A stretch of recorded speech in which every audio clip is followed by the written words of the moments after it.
The story of the modern railway station is, on its surface, one of the clearest examples of industrial logic we have. A city grows. People need to move.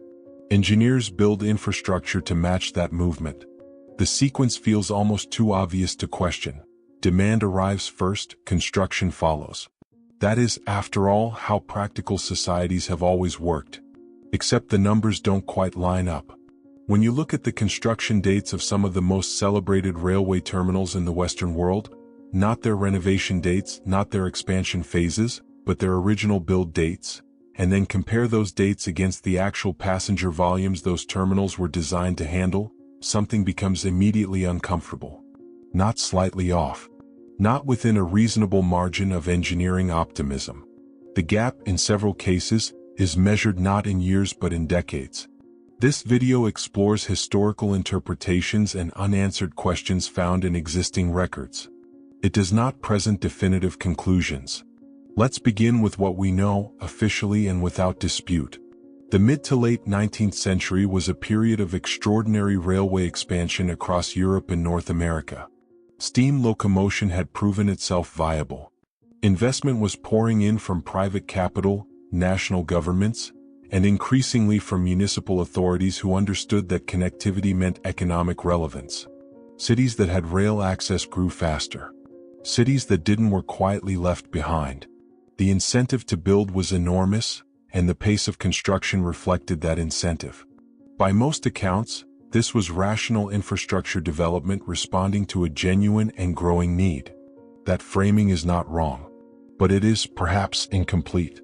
Because embedded inside this period of rapid railway development is a construction pattern that resists easy explanation, at least when you apply the logic of demand response that supposedly governed it. Consider the category of station now often called the cathedral terminal.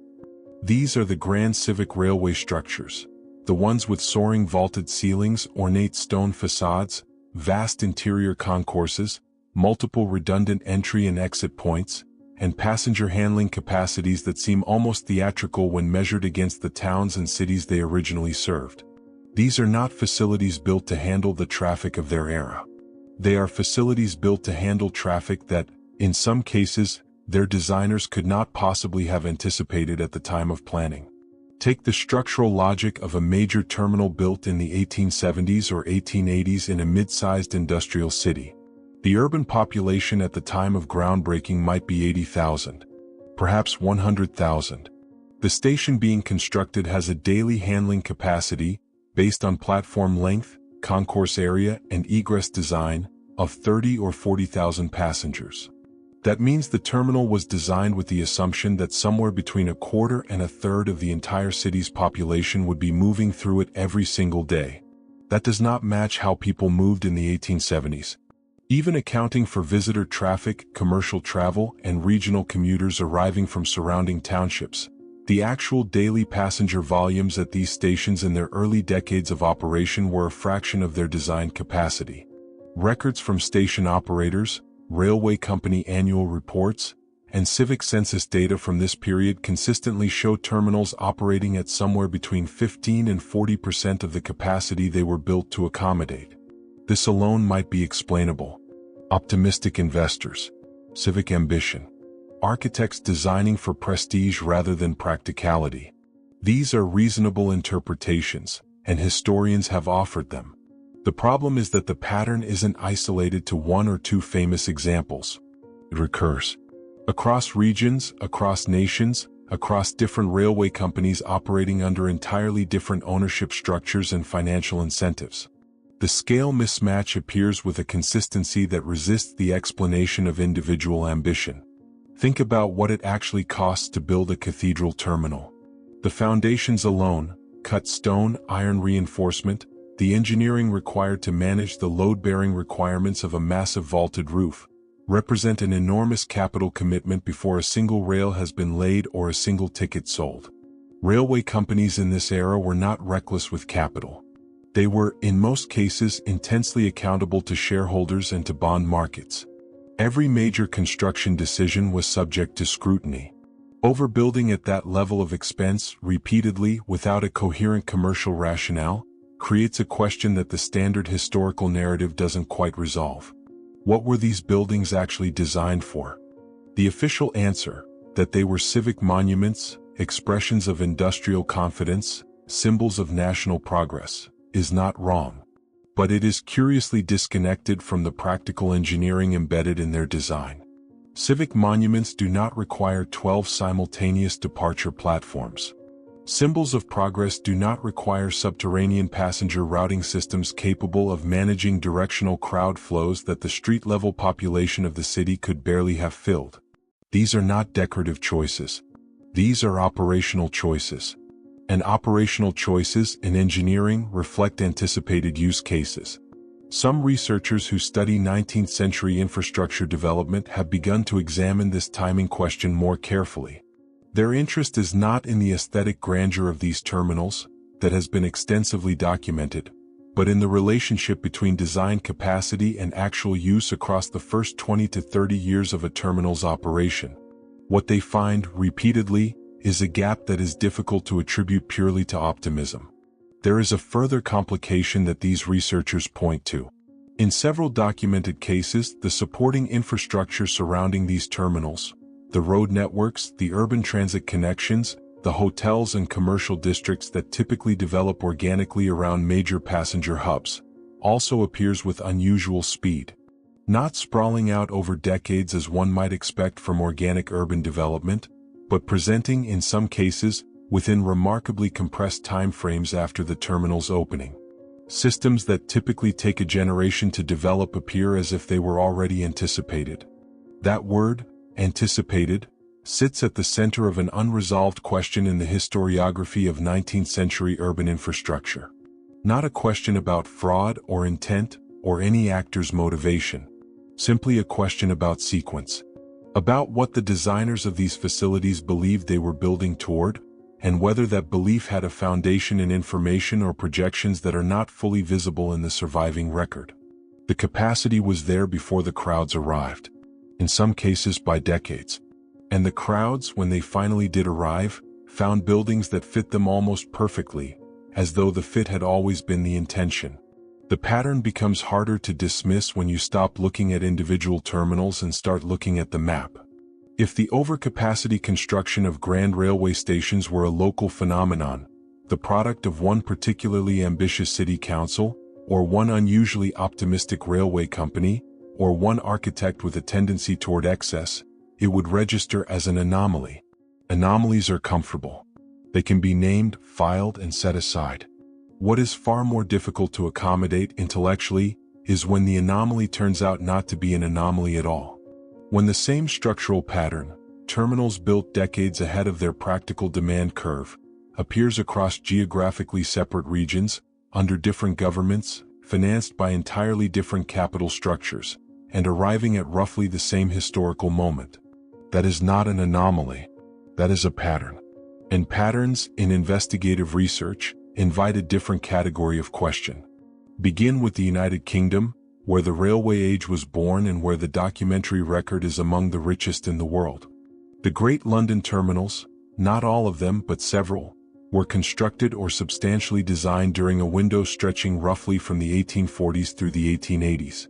Their capacity figures, when examined against the actual passenger volumes recorded in their early operational years, present the same ratio problem identified in continental European examples. Platforms engineered for volumes that the city's travel patterns would not consistently produce for another generation. St. Pancras is perhaps the most discussed example among architectural historians, though usually for its Gothic revival facade rather than for its operational geometry. The train shed constructed behind that facade, the Barlow Shed, completed in 1868, was, at the time of its completion, the largest single-span roof structure in the world. Its span was not chosen arbitrarily. It was chosen to cover a specific number of tracks, handling a specific projected volume of simultaneous train movements. That projection, when measured against the actual traffic records of the Midland Railway in the years immediately following the station's opening, reflects a design capacity that the line would not regularly approach for several decades. Engineers do not design the world's largest roof structure speculatively. They design to a number. The question that receives less attention than the architecture is, where did that number come from? Move westward and the pattern continues. In the United States, the so-called Union Station era, roughly 1880 through 1930, produced a generation of railway terminals whose scale relative to their immediate service populations follows a trajectory that should, by the logic of demand-driven infrastructure, be difficult to explain. But the American examples carry an additional dimension that the European cases do not always present as clearly. Many of these stations were built not in the largest cities, where future growth might at least be projected with some confidence, but in mid-tier regional cities where the population base at the time of construction made the terminal's capacity almost surreal. Consider the geography of the American interior in the 1890s and early 1900s. Cities that today register as mid-sized regional centers, populations in the low hundreds of thousands, were, at the time their Grand Union stations were being constructed, considerably smaller. In several documented cases, the terminal being built could theoretically process a daily passenger volume equal to or exceeding the entire resident population of the city it served. This is not a rounding error. This is a structural decision made by engineers, approved by investors, financed through bond markets, and executed at significant expense, all in service of a capacity that contemporary demand did not require and that contemporary projections, based on existing growth rates, could not straightforwardly justify. What makes the American examples particularly worth examining is the accompanying infrastructure. Railway stations do not operate in isolation. They require supporting systems, baggage handling networks, urban transit connections, carriage and later automobile access routes, adjacent hotel and commercial development. In several American cities, this supporting ecosystem appears around the new terminals with a density and a speed that seems compressed relative to how such ecosystems typically develop. Organic urban development around transportation hubs usually takes time. Businesses follow foot traffic. Hotels follow business travelers. Road improvements follow vehicle volumes. The sequence has a logic, and that logic has a pace. In a number of documented cases from this era, the pace appears accelerated. Not fraudulently, there is no suggestion of that in the records, but structurally. As though the surrounding city had been arranged in anticipation of a volume of movement that had not yet materialized, rather than in response to movement that already had. This same quality of anticipatory infrastructure appears in the United Kingdom's regional station network as well. Stations built in industrial towns that were growing rapidly but had not yet grown. Terminals whose waiting rooms, ticketing halls, and platform arrangements reflected a future state of the city rather than its present condition. Local historians have sometimes framed this as Victorian confidence, a cultural willingness to build for the Britain that industrialists believed was coming rather than the Britain that existed. That framing is not unreasonable. But confidence is usually bounded by capital discipline, and capital discipline in Victorian railway investment was notoriously strict. Investors who had lived through the railway mania of the 1840s, the speculative bubble that had destroyed fortunes and restructured the entire British financial system, were not, by the 1860s and 1870s, inclined toward unjustified optimism. They had been burned. Their successors had been warned. And yet the overcapacity construction continued, with financing that passed through the same cautious bond markets and the same scrutinizing shareholder structures that supposedly governed every other capital decision in the industry. The discomfort here is not about intent. It is about information. To build consistently ahead of demand, not once, not twice, but across a continental and transatlantic pattern spanning several decades, requires either extraordinary coincidence or some basis of projection that has not been fully surfaced in the standard historical account. Projections come from somewhere. They rest on assumptions. Those assumptions in infrastructure planning of this scale are usually documented. Some of those documents exist. Others, researchers note, are absent from archives where their presence might reasonably be expected. Not missing in any dramatic sense. Simply not present in collections where related materials survived. In recent years, a loosely connected group of researchers studying 19th century infrastructure history has begun referring to this cluster of patterns, the scale mismatches, the anticipatory capacity, the compressed supporting ecosystems, under a broader interpretive label. It is a label borrowed, somewhat loosely, from historical cartography, and it carries implications that the mainstream historiography of the period has not yet fully absorbed. The label is not an explanation, but it does have a name.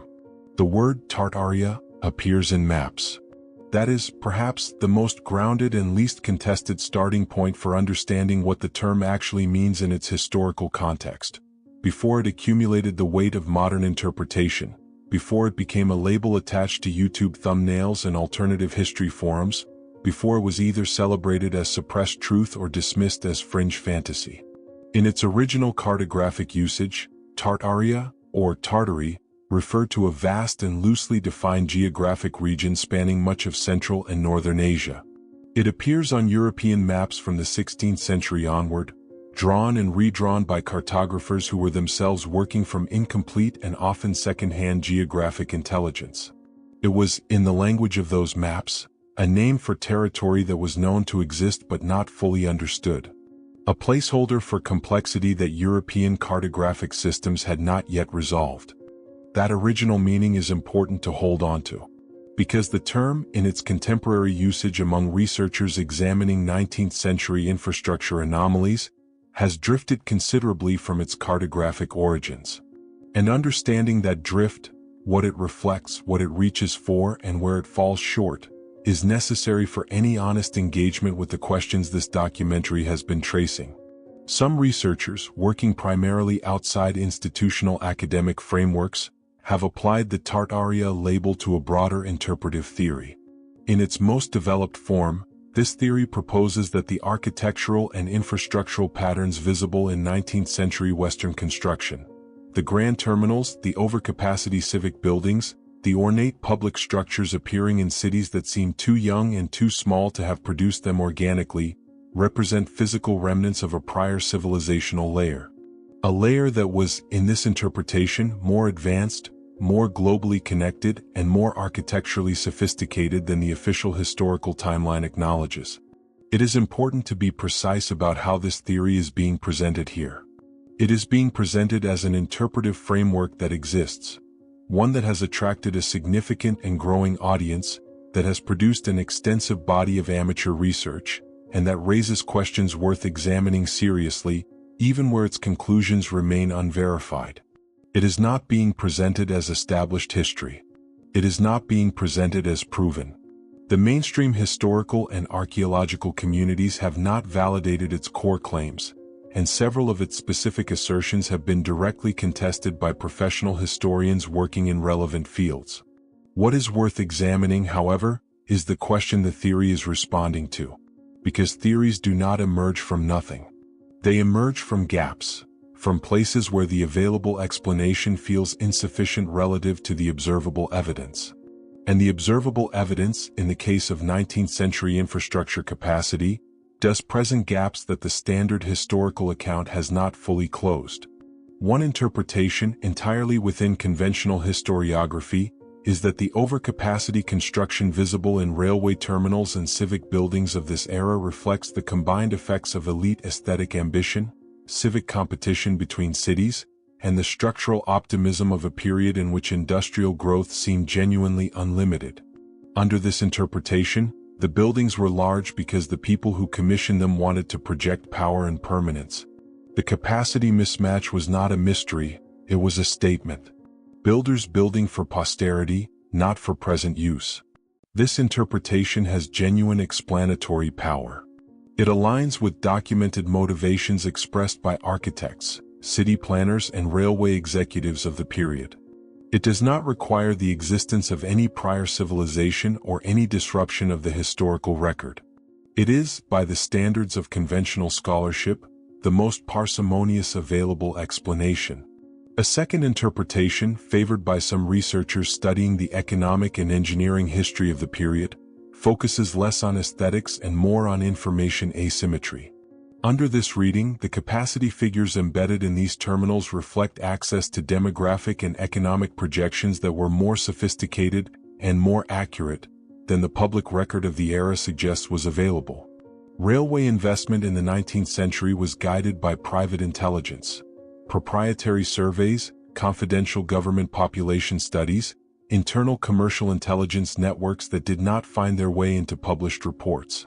The buildings may have been sized correctly under this interpretation, sized to projections that proved accurate, but those projections were generated through channels that are now difficult or impossible to reconstruct from surviving documentation. This interpretation is also coherent. It is, in some ways, more uncomfortable than the aesthetic explanation, because it implies that decisions of enormous public consequence were guided by information that was deliberately kept private. But it does not require anything beyond the ordinary mechanisms of 19th-century industrial capitalism: secrecy, competitive intelligence, and the concentration of planning knowledge among a relatively small number of actors. A third interpretation, the one the Tartaria label is most often attached to, goes considerably further. It proposes that the buildings were not built in the 19th century in the way that official history records. That some significant portion of what we identify as Victorian or Gilded Age construction was, in fact, inherited, adapted, reoccupied, or cosmetically modified from structures whose actual origins belong to an earlier period and a different civilizational context. Under this reading, the capacity mismatch is not a planning anomaly. It is an inheritance anomaly. The buildings were large because they were built for a population that had already existed, a population about which the 19th century occupants of these structures knew relatively little and recorded even less. This interpretation has not been substantiated through peer-reviewed archaeological or architectural analysis. Dendrochronological studies, materials analysis, and construction archaeology, the tools that historians and archaeologists use to establish building dates with precision, have not, in published research, supported claims that major 19th century railway terminals predate their documented construction periods. That absence of substantiation matters, and it should be stated clearly. And yet the questions that generated this interpretation have not been answered with equivalent clarity by the interpretations that dismiss it. The scale still does not resolve cleanly. The timing still sits at an uncomfortable angle relative to the demand curve. The supporting ecosystems still appear with a speed that organic urban development does not typically produce. These are observations in the record, not inventions of alternative history. They were present before the Tartaria label was applied to them, and they will remain present if that label is someday set aside entirely. What a label like Tartaria does, in its contemporary usage stripped of its specific civilizational claims, is name a feeling of interpretive inadequacy. A sense that the available explanations, while not wrong, are not quite sufficient. That something in the geometry of 19th century infrastructure development has not yet been fully accounted for. Whether that feeling points toward a hidden history, a recoverable data gap, or simply the irreducible incompleteness of the historical record is a question that this documentary cannot answer. The terminals are still standing. The platforms are still there. And the crowds that finally filled them arrived in most cases right on schedule, for a schedule that no one in the surviving record seems to have explicitly written down.